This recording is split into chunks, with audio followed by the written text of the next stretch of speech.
क्या केरल वायरस का पहला घर है? भारत में ऐसा क्यों होता है कि कोरोना वायरस, मंकी पॉक्स और निपाह वायरस पहला जो केस होता है वो केरल से ही निकलता है? क्या इसके पीछे इन्वायरमेंटल रीजन है या बायोलॉजिकल रीजन है? आज हम जानेंगे निपाह वायरस के बारे में। नमस्कार दोस्तों, आज हम बात करेंगे निपाह वायरस की और जानेंगे कि जब भारत में पहला केस निपाह वायरस का आता है तो केरल से ही क्यों आता है। निपाह वायरस एक ऐसा वायरस है जो जीनोटिक वायरस के नाम से जाना जाता है। मतलब ये एक जीनोटिक वायरस ऐसा वायरस होता है जो जानवरों से इंसानों के बीच में फैलता है। और इसका जो पहला केस था वो सबसे पहले 1998 में मलेशिया में आया। उस टाइम जो इसके वाहक थे वो पिग, जहाँ पे सुअर पाले जाते थे, वहाँ पे देखने के लिए मिला था, लेकिन इसका कोई पुख्ता सबूत उस समय तक मिला नहीं था। और जो जगह था मलेशिया में सिंगुई निपाह, जिस जगह के नाम पे ही निपाह वायरस का नाम भी पड़ा था। फिर वक्त था 2004 में, जहां बांग्लादेश में ये वायरस आता है और वहां पता चलता है कि जो लोग खजूर से पेय पदार्थ लिए होते हैं वही लोग इस वायरस के चपेट में आते हैं। तो फिर जो रिसर्च टीम होती है सोचती है कि एक्चुअल में ये है क्या। फिर ये पाया जाता है कि जो वहाँ पे चमगादड़ उस खजूर पे थे उनके अंदर जो है निपाह वायरस का सिम्टम मिला और उससे वो इन्फेक्टेड थे। बांग्लादेश में जब ये केस आया तो उसका जो वाहक था वो चमगादड़ों को माना गया।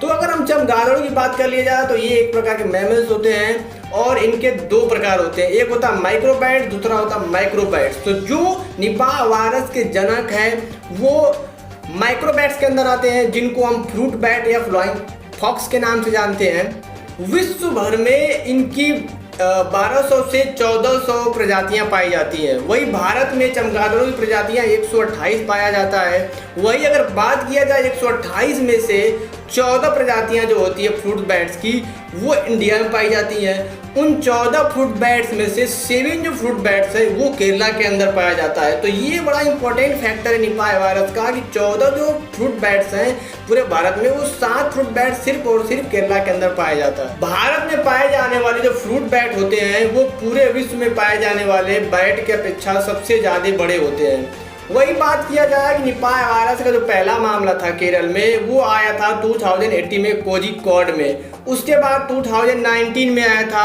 एर्नाकुलम, 2021 में फिर अगेन कोझिकोड में आया। वही 2023 जो प्रेजेंट चल रहा है उसमें भी कोझिकोड को ही हिट किया।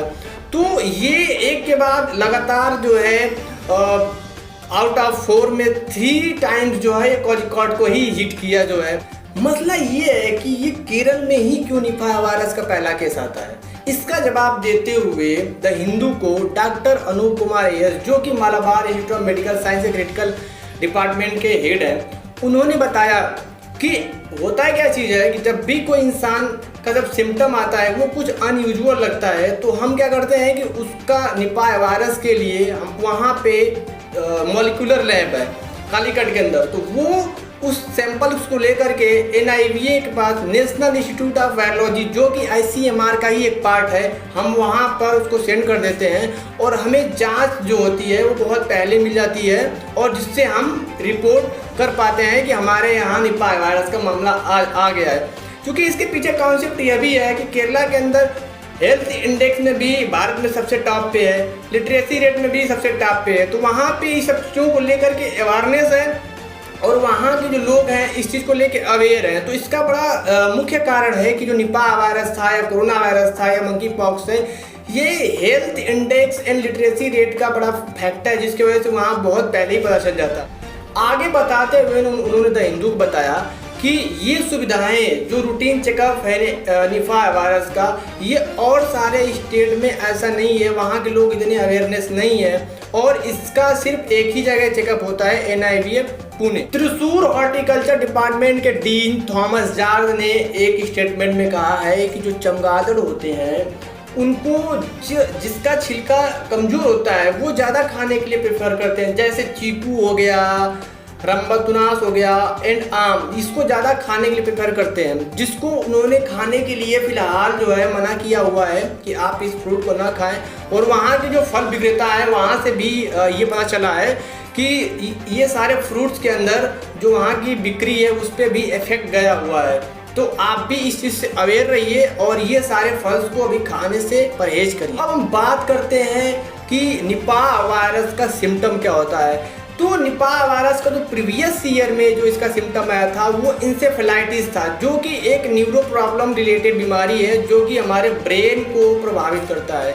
अब प्रेजेंट टाइम में जो सिम्टम है उसमें आपका हेडेक है, फीवर है, वोमिटिंग है एंड रेस्पिरेटरी सिस्टम को ये प्रभावित करता है। तो हम बात करेंगे एक्चुअल में इसका कुछ ट्रीटमेंट है या नहीं है। तो अभी तक WHO के अनुसार इसका कोई भी ट्रीटमेंट नहीं है, कोई भी लाइसेंस वैक्सीन या लीगल मेडिसिन नहीं है। सिर्फ और सिर्फ आप हाइड्रेटेड रहिए, रेस्ट करिए, वही इसका उपचार है। लेकिन फिलहाल के दिनों में मोनोक्लोनल एक एंटीबॉडीज है जो कि ऑस्ट्रेलिया में प्रिपेयर किया गया है और प्रेजेंट टाइम में जो हमारी भारत सरकार है वहाँ से मोनोक्लोनल का 20 डोज मंगाया गया है और अभी उसका जो असर है काफ़ी अच्छा देखने के लिए मिल रहा है। लेकिन अभी तक उसका कोई वैक्सीन नहीं है, कोई मेडिसिन प्रॉपर नहीं है। तो ये बहुत ही खतरनाक बीमारी है। वही अगर हम बात करें निपाह वायरस या कोरोना वायरस में सबसे ज़्यादा खतरनाक कौन है, तो निपाह वायरस जो है ट्रांसमिटेड रेट है, मतलब एक इंसान से दूसरे इंसान तक इन्फेक्शन रेट जो है वो इसकी कम है। वही कोरोना वायरस की बात की जाए तो उसका इन्फेक्शन रेट बहुत ज़्यादा था। फैटेलिटी रेट की बात की जाए तो निपाह वायरस का ज़्यादा है, अप्रॉक्सीमेटली 40 to 70% इसका फैटेलिटी मतलब डेथ रेट जो है उसका 40 to 70% है। लेकिन वही बात की जाए कोरोना वायरस की डेथ रेट की तो ओनली 2 से 3% थी। तो आप समझ सकते हैं कि कौन सा वायरस बहुत ज़्यादा घातक है। तो बहुत ज़्यादा खतरनाक निपाह वायरस है और बहुत ज़्यादा डेडली है, तो इससे आप भी सावधान रहिए। वही US based research think tank ने और साइंटिस्टों ने एक रिपोर्ट पेश की जिसमें उन्होंने कहा है कि 2050 तक 15,000 ऐसे जूनोटिक वायरसेस इन्वायरमेंटल क्राइसिस के कारण प्रोड्यूस होने के चांसेस है। तो आपने तो देख लिया कि ये जो निपाह वायरस है कितना ज़्यादा डेडली है। और आप अगर अपने रिश्तेदारों को या अपने फैमिली को सुरक्षित रखना चाहते हैं तो इस वीडियो को ज़्यादा से ज़्यादा शेयर करिए ताकि वो लोग भी अवेयर हो सकें और इस वायरस से बच सकें। आई होप आप लोगों को ये वीडियो इन्फॉर्मेटिव लगा होगा। Thanks for